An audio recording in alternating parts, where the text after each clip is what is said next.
नमस्कार दोस्तों, मेरा नाम है अभिषेक गुप्ता और जैसा कि आप देख रहे हैं स्क्रीन पे और ये वीडियो है हिंदी व्याकरण की। और आज हम आपके लिए लेके आए हैं एक नया टॉपिक जिसका नाम है कारक। और अगर हम बात करें पिछले कक्षा की तो उसमें हमने आपको बताया था ये जो 10 टॉपिक हैं ये परीक्षा की दृष्टि से काफ़ी महत्वपूर्ण है। विभिन्न परीक्षाओं में इन लगभग 10 टॉपिकों से अधिकांशतः प्रश्न आते हैं। तो जो पिछली वीडियो थी उसमें हमने चर्चा की थी समास के बारे में और ये वीडियो है कारक के ऊपर। तो बिना किसी देरी के हम कारक को समझते हैं और देखें तो कारक में अब इस वीडियो में हम क्या पढ़ने वाले हैं। तो कारक की परिभाषा, कारक के भेद, कारक के उदाहरण और चिन्ह, अर्थात किन विभक्ति चिन्हों से कारक के लिए प्रदर्शित किया जाता है, ये हम इस वीडियो के माध्यम से समझेंगे।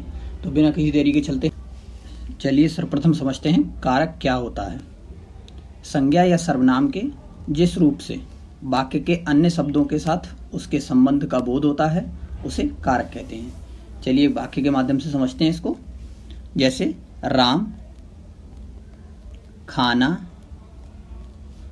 खाता है, तो यहाँ संज्ञा या कहें तो सर्वनाम कौन सा है, तो राम। राम यहाँ पर क्या है, संज्ञा। तो ये जो संज्ञा शब्द है, इस शब्द का इस पूरे सब जो वाक्य के अन्य शब्द हैं इसके साथ संबंध है। और यही परिभाषा में बताया गया है कि जो संज्ञा शब्द होगा वो संज्ञा या सर्वनाम शब्द वाक्य के अन्य जो शब्दों के साथ अपना संबंध बताता है। तो ये यहाँ पर राम क्या हो गया, राम यहाँ पर हो गया कारक। और दोबारा अगर परिभाषा देखें, संज्ञा के जिस रूप से वाक्य के अन्य शब्दों के साथ उसका संबंध का बोध होता है उसे कारक कहते हैं। और कारक के 8 भेद होते हैं। तो चलिए आगे समझते हैं कारक के विभक्ति चिन्ह।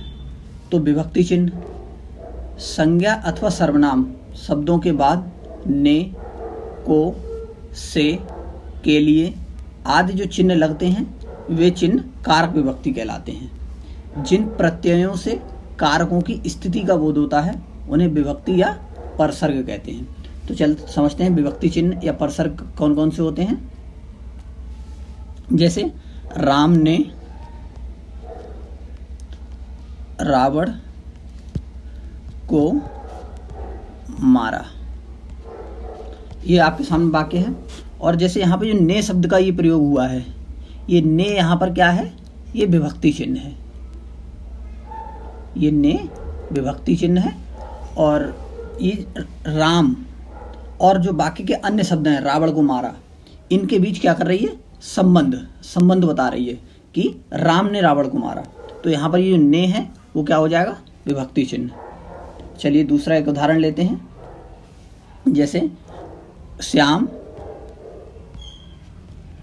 को आम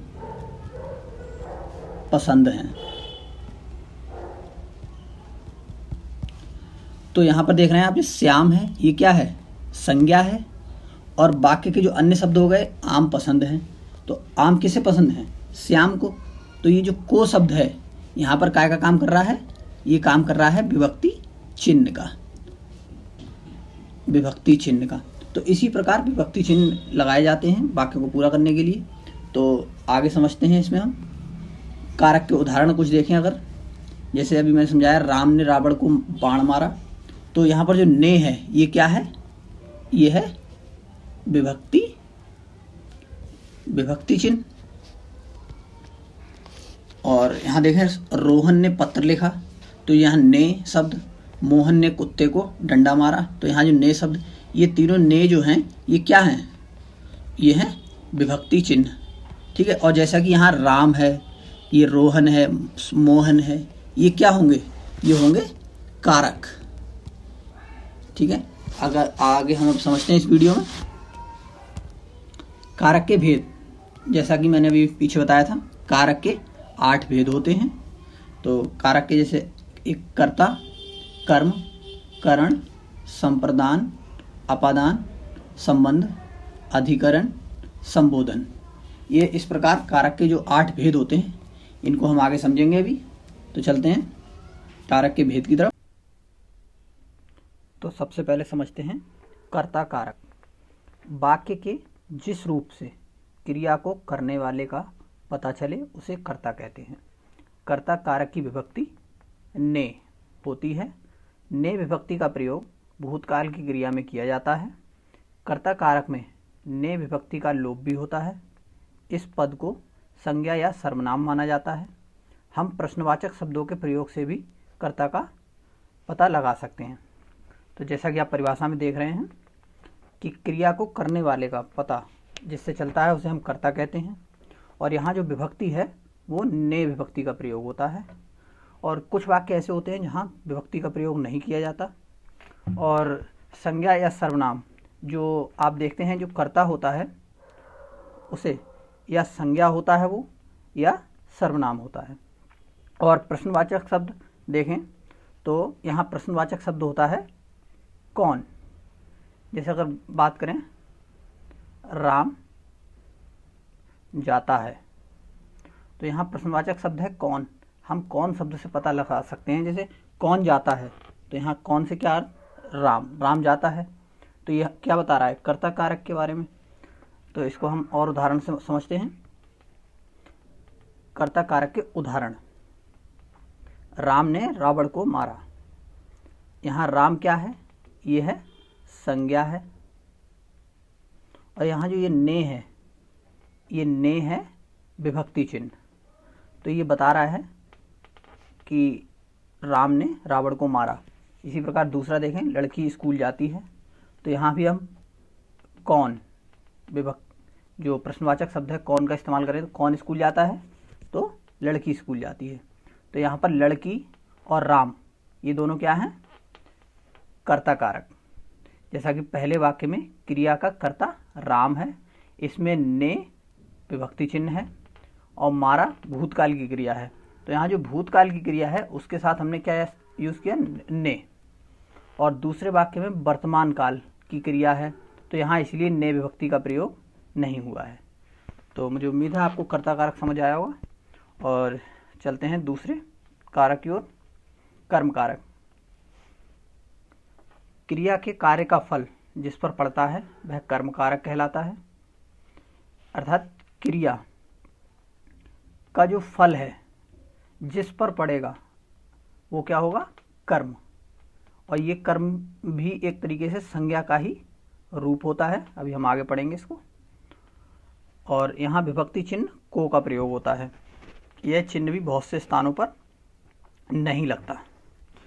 बुलाना, सुलाना, कोसना, पुकारना आदि क्रियाओं के प्रयोग में अगर कर्म संज्ञा हो तो को विभक्ति का प्रयोग जरूर होता है। जब विशेषण का प्रयोग संज्ञा की तरह किया जाता है तब कर्म विभक्ति जरूर लगती है। कर्म संज्ञा का एक रूप है, जैसा कि अभी मैंने बताया। यहाँ आप जैसे पिछले कुछ उदाहरण के माध्यम से समझ सकते हैं। मोहन ने सांप को मारा। तो यहाँ मोहन क्या है, ये तो संज्ञा है। और इसको हम अगर ध्यान रखें तो ये कर्ता कारक है।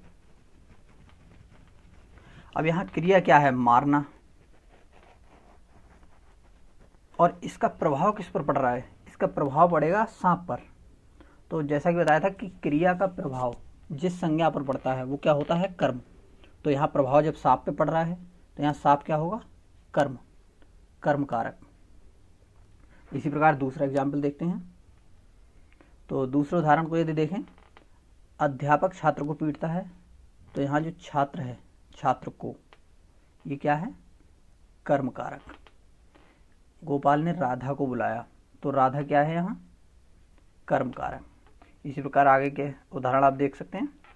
और अब हम चलते हैं दूसरे कारक की ओर, करण कारक। करण कारक संज्ञा आदि शब्दों के जिस रूप से क्रिया के करने के साधन का बोध हो, अर्थात जिसकी सहायता से कार्य संपन्न हो, वह करण कारक कहलाता है। इसका विभक्ति चिन्ह से होता है। तो यहाँ पर क्या है, जिस रूप से क्रिया के करने के साधन का बोध हो कि क्रिया किस साधन से की गई है, वहाँ क्या होगा, करण कारक। इसको हम उदाहरण से समझते हैं। करण कारक के उदाहरण, अर्जुन ने जयद्रथ को बाण से मारा। तो यहाँ पर जो प्रश्नवाचक शब्द होता है वो होता है किससे। तो यानी किससे मारा, बाण से। तो यहाँ ये जो बाण है वो क्या है, करण कारक। करण कारक। और इसी तरीके से दूसरा उदाहरण समझते हैं। बालक गेंद से खेल रहे हैं, तो यहाँ किससे खेल रहे हैं, ये प्रश्नवाचक शब्द हो गया। तो किससे खेल रहे हैं, गेंद से। तो यहाँ जो गेंद है ये गेंद से, ये क्या हो गया, करण कारक। और अगर समझें तो पहले वाक्य में कर्ता अर्जुन है, मारने का कार्य बाण से किया है, यहाँ बाण क्या है, करण कारक। और इसी प्रकार यहाँ गेंद क्या है, करण कारक। तो चलिए देखते हैं अगला कारक, संप्रदान कारक। संप्रदान का अर्थ है देना, अर्थात कर्ता जिसके लिए कुछ कार्य करता है, जिसे कुछ देता है, उसे व्यक्त करने वाले रूप को संप्रदान कारक कहते हैं। इसकी विभक्ति को या के लिए होती है। संप्रदान कारक को किसके लिए प्रश्नवाचक शब्द लगाकर पहचाना जाता है। तो चलिए उदाहरण से देखते हैं संप्रदान कारक के लिए। यह है संप्रदान कारक के उदाहरण। विभक्ति चिन्ह के लिए बताया था, तो स्वास्थ्य के लिए सूर्य को नमस्कार दो, मैं कमल के लिए चाय बना रहा हूँ। तो यहाँ ये क्या है, के लिए, ये क्या है, विभक्ति चिन्ह, यहाँ भी के लिए है और इस वाक्य में भी के लिए है। वे मेरे लिए उपहार लाए हैं, तो इस वाक्य में देखें संप्रदान कारक, जैसे कि पहले वाक्य में स्वास्थ्य के लिए संप्रदान कारक है। ठीक है, तो दूसरा देखते हैं कारक। संप्रदान कारक के कुछ ऐसे उदाहरण जहाँ विभक्ति चिन्ह को होता है। भूखों को अन्न देना चाहिए, यहाँ देखो संप्रदान में पहले ही बताया था क्या होता है, देने का भाव, देने का भाव। और यहाँ क्या है, भूखों को अन्न देना चाहिए। तो यहाँ जो को विभक्ति है, यहाँ पर ये संप्रदान कारक को बता रही है। मोहन ब्राह्मण को दान देता है, तो यहाँ भी संप्रदान कारक है। चलिए अगले कारक, अपादान कारक की ओर। संज्ञा के जिस रूप से एक वस्तु का दूसरी वस्तु से अलग होना पाया जाए, वह अपादान कारक कहलाता है। यहाँ विभक्ति चिन्ह से होता है। इसकी पहचान किससे, जैसे प्रश्नवाचक शब्द से भी की जा सकती है। तो उदाहरण देखते हैं। अपादान कारक के उदाहरण, बच्चा छत से गिर पड़ा। तो यहाँ देख रहे हैं ये से, ये क्या है, विभक्ति चिन्ह, विभक्ति चिन्ह है से। और ये बच्चा छत से गिर पड़ा, तो जब बच्चा छत से गिरेगा तो छत से चिपका थोड़ी ना रहेगा, छत से अलग हो जाएगा। तो यहाँ दो वस्तुओं के अलग होने के संबंध में ये से विभक्ति का प्रयोग किया जाता है। संगीता घोड़े से गिर गई, तो वो भी घोड़े से अलग हो गई। इन दोनों वाक्यों में छत से, घोड़े से, ये गिरने से अलग होना प्रकट होता है। अतः घोड़े से और छत से ये दोनों क्या हैं, अपादान कारक। तो मुझे उम्मीद है आपको अपादान कारक समझ आया होगा। चलते हैं संबंध कारक की ओर। संबंध कारक शब्द के जिस रूप से किसी एक वस्तु का दूसरी वस्तु से संबंध प्रकट हो, वहाँ क्या होगा, संबंध कारक। इसका विभक्ति चिन्ह का, के, की, रा, रे, री, ये विभक्ति चिन्ह होते हैं इसके संबंध कारक के। और इसकी विभक्तियाँ संज्ञा, लिंग, वचन, इनके अनुसार बदलती रहती हैं। तो चलिए देखते हैं संबंध कारक के उदाहरण। संबंध कारक के उदाहरण, यह राधे श्याम का बेटा है। तो यहाँ ये का है, ये विभक्ति चिन्ह हो गया। और यहाँ ये जो विभक्ति चिन्ह है का, ये संबंध बता रहा है राधे श्याम और बेटे में। दोनों वाक्यों में राधे श्याम का बेटा और कमला का गाय से संबंध प्रकट हो रहा है। यहाँ देख रहे हैं ये कमला की गाय है, तो यहाँ कमला का गाय से संबंध प्रकट हो रहा है, राधे श्याम का अपने बेटे से संबंध दिखा रहा है यहाँ पे। और विभक्ति चिन्ह का प्रयोग हुआ है, अतः यहाँ क्या है, संबंध कारक। चलिए आगे देखते हैं अधिकरण कारक। शब्द के जिस रूप से क्रिया के आधार का बोध हो, उसे अधिकरण कारक कहते हैं। यहाँ विभक्ति चिन्ह में या पर, इनमें से किसी एक का प्रयोग होता है। भीतर, अंदर, ऊपर, बीच आदि शब्दों का प्रयोग इस कारक में किया जाता है, अधिकरण कारक। इसकी पहचान किस में या किस पर आदि प्रश्नवाचक शब्द लगाकर भी की जा सकती है। तो अधिकरण कारक के उदाहरण देखते हैं। अधिकरण कारक कहीं एक दो पॉइंट और हैं इसमें। कहीं कहीं पर विभक्तियों का लोप होता है तो उनकी जगह पर किनारे, आश्रय, यहाँ, वहाँ, समय आदि पदों का प्रयोग भी किया जाता है। कभी कभी में के अर्थ में पर और पर के अर्थ में लगा दिया जाता है। चलिए उदाहरण के माध्यम से इसको समझते हैं थोड़ा। ये अधिकरण कारक के उदाहरण हैं। भंवरा फूलों पर मंडरा रहा है, तो यहाँ क्रिया, ये मंडराना क्या है, ये क्रिया है और क्रिया किस पर हो रही है, फूलों पर, यानी क्रिया का आधार क्या है, फूल। तो यहाँ पर अधिकरण कारक है, यानी क्रिया जो है, क्रिया का आधार दिखाया जा रहा है। तो परिभाषा को अगर देखें दोबारा, शब्द के जिस रूप से क्रिया के आधार का बोध हो उसे अधिकरण कारक कहते हैं। तो यहाँ जो पर है, ये क्या है, विभक्ति चिन्ह है और क्रिया का आधार क्या है, फूल। तो यहाँ अधिकरण कारक होगा। इसी प्रकार दूसरा उदाहरण देखें। कमरे में टीवी रखा है, तो टीवी जो है कहाँ रखा है, कमरे में। इसी प्रकार पुस्तक मेज पर रखी है, पानी में मछली रहती है, यानी मछलियों का मतलब रहना एक तरीके से। ये पानी, ये क्रिया के आधार का बोध होता है, तो इसमें क्या होता है, अधिकरण कारक। अब समझते हैं संबोधन कारक। संबोधन कारक और उसके उदाहरण के बारे में। जिससे किसी को बुलाना या सचेत करना, करने का भाव प्रकट हो, उसे संबोधन कारक कहते हैं। जहाँ जैसे संबोधन चिन्ह का प्रयोग किया, ये संबोधन चिन्ह होता है, इसका प्रयोग किया जाता है। जैसे अगर उदाहरण देखें, अरे भैया क्यों रो रहे हो, तो ये जो वाक्य है इसमें संबोधन कारक, बुलाया जा रहा है, पहले किसी को पुकारना, हे गोपाल यहाँ आओ। तो ये जैसा कि परिभाषा में लिखा है, बुलाना या सचेत करना। तो यहाँ क्या होता है, संबोधन कारक। इन वाक्यों में अरे भैया, हे गोपाल, ये क्या है, संबोधन कारक है। ये है जो 8 कारक अभी मैंने आपको पढ़ाए, उसमें पहला कारक कर्ता कारक, कर्म कारक, करण कारक, संप्रदान, अपदान, संबंध, अधिकरण, संबोधन। तो ये 8 कारक हो गए और इनसे संबंधित विभक्ति चिन्ह दिए गए हैं। कर्ता ने, कर्म को, करण से, संप्रदान के लिए। तो संप्रदान के साथ को विभक्ति चिन्ह का भी प्रयोग होता है। और अपदान से, संबंध का, की के, तो ये इस तरीके से विभक्ति चिन्ह दिए गए हैं। और कैसे पहचान करेंगे हम, इसको बताया गया है पहचान के बारे में। पहचान के लिए किन प्रश्न चिन्हों का प्रयोग करेंगे वो भी दिए गए हैं। किन शब्दों का प्रयोग होगा, प्रश्नवाचक शब्दों का, वो भी दिए गए हैं, उदाहरण भी दिए गए हैं। तो ये अभी तक जो मैंने 8 आपके लिए पढ़ाए कारक, वो सभी एक तालिका में दिए गए हैं। ये आपके कह सकते हैं आपकी रिवीजन के लिए हैं। आप लास्ट टाइम इसको देख सकते हैं और इसको आप इससे नोट्स भी बना सकते हैं संक्षेप में। और यहाँ पर ध्यान देने योग्य बात है कि यहाँ जो प्रारंभ के जो 7 कारक हैं, इसमें जो विभक्ति चिन्ह का प्रयोग होता है वो वाक्य के बीच में होता है। जबकि संबोधन कारक ये ऐसा होता है जहाँ विभक्ति चिन्ह जो आता है वो वाक्य के प्रारंभ में ही आता है। जैसे कि अगर उदाहरण देखें हम, तो यहाँ जो संबोधन कारक है, तो यहाँ संबोधन कारक में अरे भैया, हे गोपाल, ये जैसे जो संबोधन कारक शब्द हैं, ये क्या है, वाक्य के शुरुआत में ही है। विभक्ति चिन्ह जो है वाक्य के शुरुआत में ही है। जबकि पीछे यदि देखें तो यहाँ है अधिकरण कारक, तो यहाँ जो विभक्ति चिन्ह है ये वाक्य के बीच में है।